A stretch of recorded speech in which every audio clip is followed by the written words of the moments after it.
তো ভাই এটা ছিল আমাদের সিকিমের শেষ দিনের ভিডিও। এই ভিডিওটা দিতে অনেকদিনই লেট হয়ে গেল তোমাদের সাথে। তো যাই হোক, সেদিনকে সকালে আমরা গরম চাল, আলুর তরকারি আর গরম গরম লুচি দিয়ে আমাদের ব্রেকফাস্টটা কমপ্লিট করেছিলাম। দেন আমাদের গ্যাংটকের হোটেল থেকে আমরা ডিস্ট্রিক্ট কোর্ট পর্যন্ত 100 টাকা দিয়ে ট্যাক্সি বুক করে নিয়েছিলাম, যেখানে আমাদের গাড়ি দাঁড়িয়েছিল।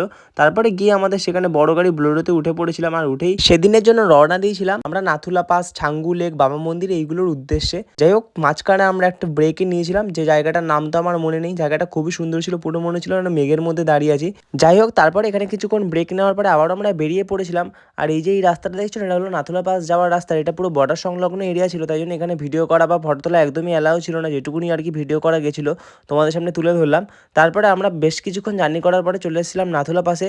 আর এটা কিন্তু ছিল ইন্ডিয়া চায়না বর্ডার। তো এখানে আমরা এসেছিলাম আজকে ঘুরতে। এখানে যে হাওয়াটা দিচ্ছিল ভাই, পুরো হাড় কাঁপিয়ে দিচ্ছিল, অনেকে তো শ্বাসকষ্ট হচ্ছিল। আর এখানে আসলে কিন্তু তোমরা কিন্তু অবশ্যই অক্সিজেন ক্যানটা ক্যারি করো। যাই হোক, আর এই যে ওয়েলকাম টু নাথুলা পাস দেখছো, এখানে এসে কিন্তু সবাই ছবি তুলে, আমরাও তুলেছিলাম। তো তারপরে এখান থেকে সিঁড়ি দিয়ে আমরা উপরে উঠে এসেছিলাম। আর এটা ছিল ইন্ডিয়া চায়না বর্ডারে চীনের পতাকা, তোমরা দেখতেই পাচ্ছ। পুরো চায়নার বর্ডারের পাশ থেকে আমরা ঘুরে এসেছিলাম। আর এখানে আসলে কিন্তু তোমরাও এখানটায় যেও। আর এখানে কিছুক্ষণ টাইম স্পেন্ড করার পরে আমরা চলে এসেছিলাম লর্ড শিবা টেম্পল, যেটা কিন্তু নিউ বাবা মন্দিরের পুরো কাছেই পড়ে। আর এইটা রাস্তাটা ছিল পুরো খাড়াই পাহাড় ভেঙে করা। আর উপরে উঠে আসতেই ভোলে বাবার মূর্তিটা ঠিক এতটাই সুন্দর লাগছিল, তোমরা দেখতেই পাচ্ছ। জয় ভোলে বাবা। যাই হোক, তারপরে এখান থেকে রাস্তার ভিউটা এতটাই সুন্দর ছিল, তাই জন্যই তো পাহাড়ে আসতে বারবার ইচ্ছা করে আমাদের। তারপরে আমরা চলে এসেছিলাম নিউ বাবা টেম্পলে। ওল্ড বাবা টেম্পলে যাওয়া হয়নি, কারণ অনেকেরই শরীরটা খারাপ হয়েছিল, তাই জন্য আর ওদিকে যাওয়া হয়নি। আর এই টেম্পলটি বানানো হরভজন বাবা স্মৃতি উদ্দেশ্যে, যার হিস্ট্রি প্রত্যেক ইন্ডিয়াবাসী জানার কথা, আই হোপ। দেন তারপরে আমরা চলে এসেছিলাম ছাঙ্গু লেক, যেখানে এসেই দেখি ইয়াকের মেলা বসেছে। আর এখানে ইয়াকে উঠে চড়তে আর ছবি তুলতে নিচ্ছিল 100 টাকা করে। যাই হোক, সেইবারের মতো আমার আর ইয়াক চড়া হয়নি। পরে কখনো আসলে নিশ্চয়ই আবার ইয়াকে চড়ে আমি নিজের অভিজ্ঞতা বাড়াবো। আর এইখানের ওয়েদারটা ভাই নাথুলা পাসের থেকে অনেকটাই বেশ সুইটেবল ছিল। দেন আমরা ছাঙ্গু লেকে অনেকটা টাইম স্পেন্ড করার পরে তারপরে আবারও আমরা গাড়িতে উঠে পড়লাম। আর এখন আমরা গ্যাংটকে হোটেলের দিকে রওনা দিলাম। বাই দ্য ওয়ে, এই ভিডিওটা ছিল 24th ডিসেম্বরের, অনেকটা